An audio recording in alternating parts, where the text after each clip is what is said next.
Welcome to Cyber Threat Intel, your go-to source for the latest updates, news, and insights on cyber threats. Our goal is to arm you with the knowledge to protect yourself in the digital age, whether you're a cybersecurity professional or just curious about the threats lurking in the digital shadows. Make sure to subscribe now on YouTube or your favorite podcast listening platform to join us on the front lines of cybersecurity, because in the world of cyber threats, knowledge is power. Welcome.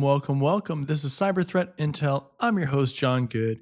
This is episode number 50. It's Thursday, June 13th, 2024. If this is the first time you're joining the show, welcome. Glad to have you here. Glad to have you checking out the content.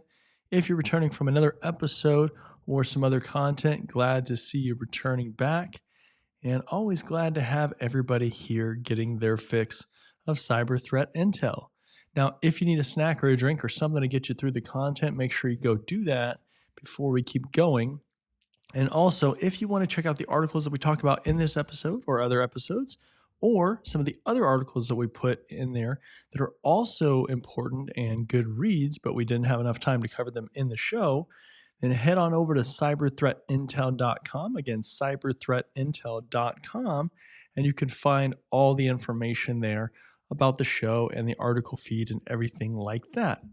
Now, with that being said, let's go ahead and flip on over to my screen and hop into the content. All right, so first article here, Scattered Spider now affiliated with Ransom Hub following Black Cat exit. The notorious Scattered Spider cybercrime group has become an affiliate of the Ransom Hub Ransomware as a Service, RAAS, operator, according to an analysis by GuidePoint Security. The researchers assessed with a high degree of confidence that at least some of the portion of Scattered Spider, a former Alpha V Black Cat affiliate, is now conducting ransomware operations with Ransom Hub based on observed tactics, techniques, and procedures, TTPs. Experts at Security Europe highlighted how the collapse of Black Hat and Lockbit, the latter following a law enforcement operation in February, has led to the emergence of a new RAS model who are increasingly competing with one another for affiliates. One such RAS group that's come onto the scene is Ransom Hub, which reportedly hit Change Healthcare's owner United Health Group with a second extortion demand by threatening to publish data stolen in the original attack. Now, we talked about that situation with Change Healthcare and United Health Group, and really we've talked a lot about ransomware as a service too, and kind of how that has evolved in the malicious software or malware space. And one of the things with ransomware as a service that allows essentially these script kiddies, we call them, people that rely on other tools or other developers because they don't have the ability to create their own tools in a lot of cases, or their own malware in a lot of cases. It just reduces a technical barrier to entry that they need in order to launch some of this stuff.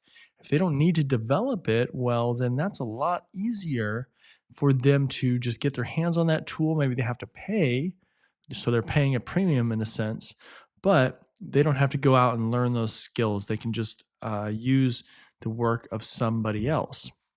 And so we've seen those models increasingly used for the last really several years. And that is quite a dangerous situation for everybody else, because that obviously makes it more concerning, since they can just launch these relatively sophisticated or effective tools and malware, again, without really a large technical barrier. Let's keep reading here. Scattered Spider mainly engages in data theft for extortion and is thought to be responsible for a number of high-profile ransomware incidents affecting large organizations in the past, including MGM International, Caesars Entertainment, and Okta. The group is known for its social engineering skills, often posing as IT help desk staff to trick employees into handing over credentials or using SIM swap or multi-factor authentication (MFA) fatigue attacks to bypass two-factor authentication. These skills have been augmented by the participation of allegedly Western and native English-speaking affiliates overcoming difficulties in translation and believability that complicate similar efforts for non-English speakers. And that's another issue that we see with these malware groups, is sometimes you can tell based on how things are phrased or if they're grammatically correct, how that grammar works in their messages. Because if you're in a natively English speaking country, so for instance, the United States, and you receive an email in English, but it has grammatical errors all over the place, you're probably going to be a little bit more suspicious. And that's why we see these groups trying to leverage native speakers, so native English speakers, because they want it to be as believable as possible. Again, if it's full of spelling errors or grammatical errors, things like that, that maybe spell checkers don't even catch, then that can be a very good signal that that is something malicious. And then users are obviously aren't going to click it or aren't going to do whatever it says. And so, again, that's why they try to leverage native English speakers. It says, after gaining initial access into a network, Scattered Spider has been observed using a range of tools and techniques to move laterally and exfiltrate data that overlap with certain ransom hub attacks. And then it gives a whole bunch of different ransom hub attacks. So definitely check out the article if you are interested in hearing more about that. Things like Secret Server, Secret Stealer, ngrok, Ramina, targeting of CyberArk, and window registry subkey deletion. So definitely some interesting ones to know about. Let's keep moving here. Next article. Tell you the Pass ransomware group exploits critical PHP flaw. The threat group is exploiting a critical, easily exploitable PHP bug for remote code execution, RCE, and living off the land style ransomware attacks that target businesses and individuals running both Windows and Linux systems. Tell You the Pass is a ransomware group active since 2019 that attacks victims using known vulnerabilities, particularly those found within open source web development languages, including the widely exploited Apache Log4j, CVE 2021-4428. If you don't know what that is, definitely research that. That's a good one to know. And the Apache Active MQ Server RCE bug tracked as CVE 2023-46604, according to a blog post published this week by Imperva Threat Research. Lately, the group has been exploiting a critical RCE vulnerability found within the PHP scripting language, discovered earlier this month and tracked as CVE 2024-4577. And there's a quote here that says, we noticed a few campaigns, including web shell upload attempts and several attempts to place ransomware on a target system, the researcher said. So one of the things with something like a programming language or PHP, for example, is if there is a vulnerability in the code itself, sometimes you can't fix it because you didn't create the code, the back end, how that all interacts. And so you're kind of in this weird situation where there's not a lot that you can do. Sometimes there are certainly different measures that you can take or workarounds or not using certain functions and things of that nature. But again, sometimes, and this is just in general with software or with hardware or anything really, sometimes you're just in this weird spot because you're so reliant on the developer, the manufacturer, to take care of the issue. And that's a tough spot to be in because there's not a lot you can do. Article also says CVE 2024-4577 is an argument injection vulnerability that stems from errors in character encoding conversions in PHP, particularly impacting the best fit feature on Windows systems. It poses significant risks, potentially allowing malicious actors to execute arbitrary code on vulnerable servers, according to the analysis of the flaw by Beagle Security. Researchers at Watchtower released a proof of concept, a POC exploit script for CVE 2024-4577, the one that we're talking about, on their GitHub page on June 7th, demonstrating that the bug was not difficult to exploit. So clearly, as a bug is easier to exploit, again, that kind of goes back to script kiddies and just a lower technical barrier to entry, that becomes more and more of a concern, especially if it's a significant or a very severe vulnerability. The issue affects PHP versions 8.1 before 8.1.29, 8.2 before 8.2.20, and 8.3 before 8.3.8, when using Apache and PHP CGI on Windows. PHP versions 8.1.29, 8.2.20, and 8.3.8 all patch the flaw. It also says sometimes it's difficult to update every system that's affected by a flaw in a web scripting language. Certainly that is the case. Updates and applying updates in general at scale can be quite challenging. Not only do you have to test them, you have to roll them out in patches to make sure it doesn't break anything. And then you have to monitor the overall performance and how things are operating after that process. So it's a long process to update in a lot of cases, especially when you're dealing with things like software, because the operating system updates typically aren't as bad, even though those can cause things like blue screens of death and some other significant issues. But it's a little bit more difficult sometimes to test specific software applications or packages, things that are more specific. Um, so keep that in mind. That is a difficult process to remediate for sure. Now, this does say one of the ways to minimize exploitation of the flaw is to disable running PHP with CGI mode enabled, according to analysis of the flaw posted online by DevCore. So make sure that you do that if this applies to you. All right, let's keep moving here. Blockbuster ransomware may have exploited MS Windows zero-day flaw. Threat actors linked to the Blockbuster ransomware group may have exploited a recently disclosed privilege escalation flaw in the Microsoft Windows error reporting service as a zero-day, according to new findings from Symantec.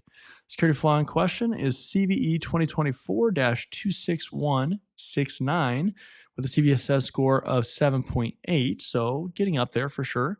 An elevation of privilege bug in the Windows error reporting service that could be exploited to achieve system privileges.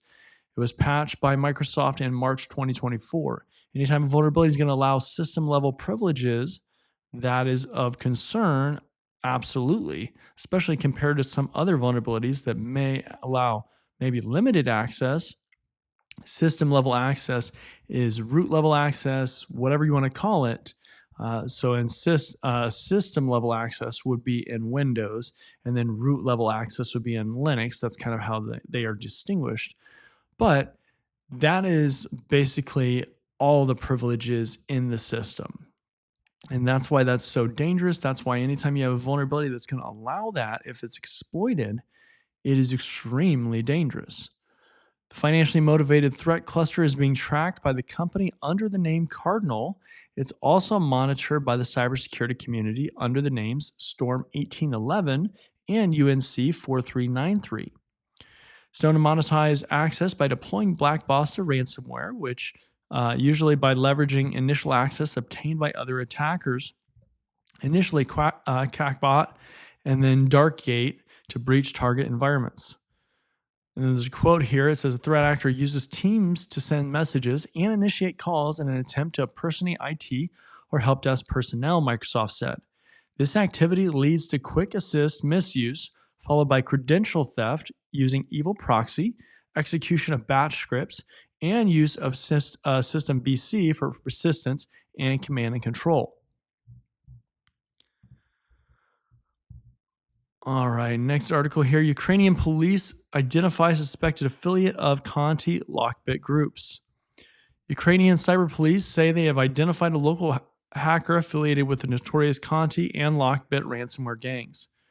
The 28-year-old resident of Kiev allegedly specializes in the development of cryptors, malicious tools used to encrypt malware and make it more difficult for antivirus software to detect and analyze, police said. The man sold his services for reward in cryptocurrency to hackers connected to the Russian-linked Conti and linked Lockbit ransomware groups, according to a police statement on Wednesday. Statement last week by the Dutch police said the suspect was arrested in April as part of the Operation Endgame, one of the largest international law enforcement actions against botnets. We actually talked about that on this show.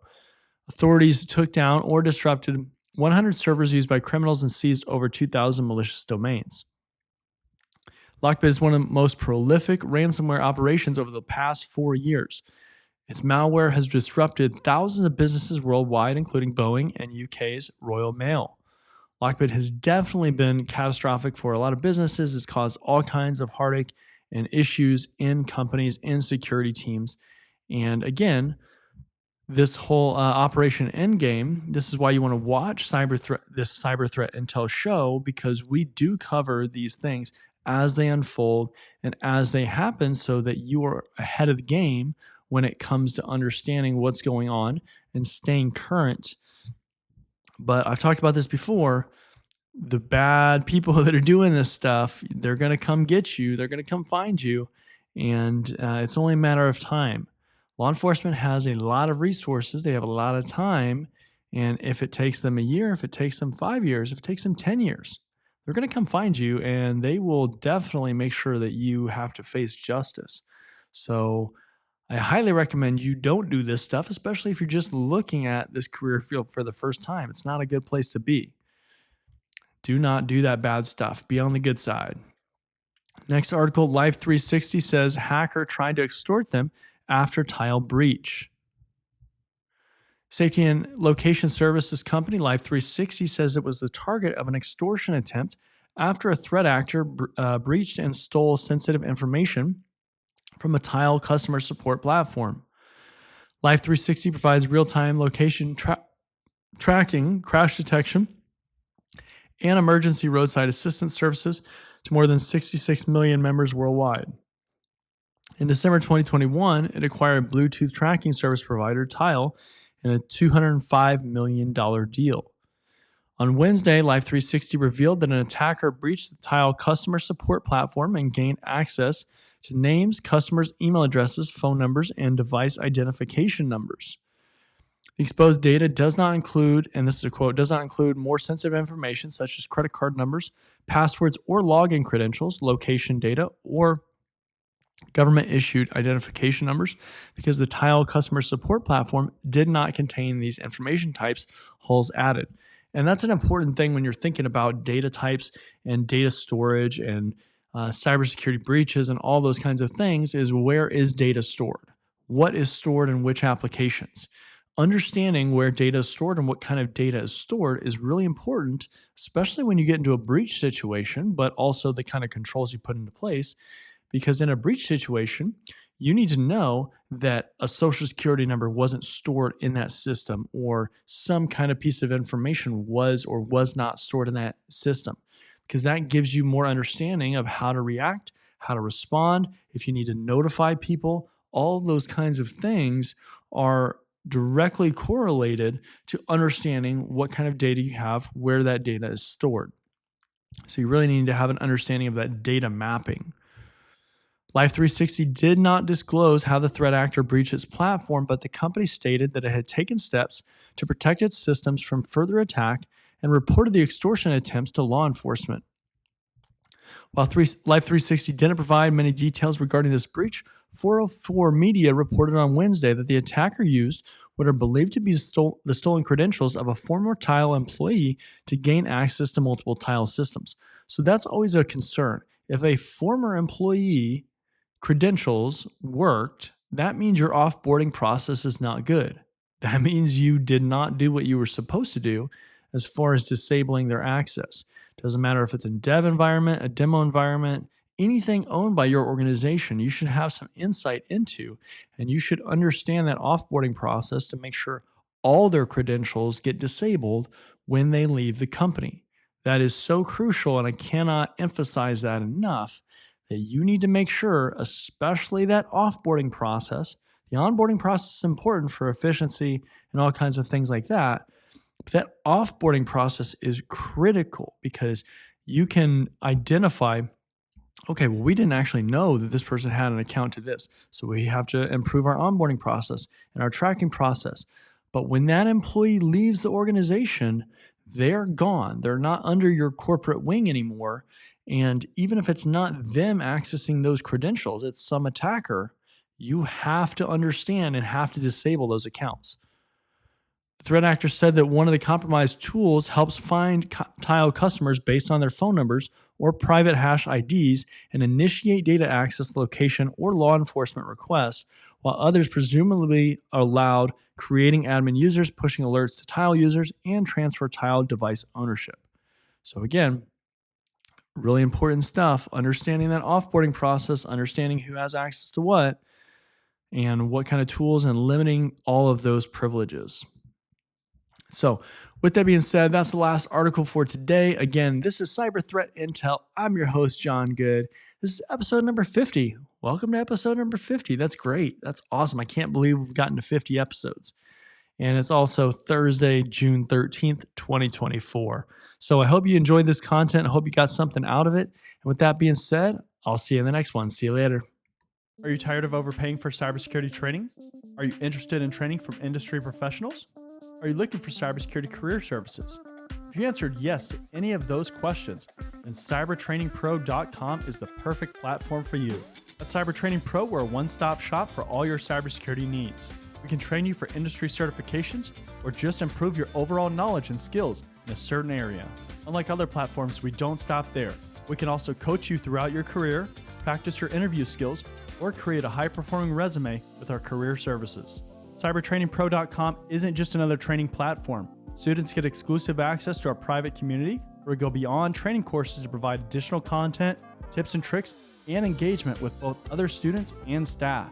Look, by the year 2025, there could be as many as 3.5 million job openings in cybersecurity.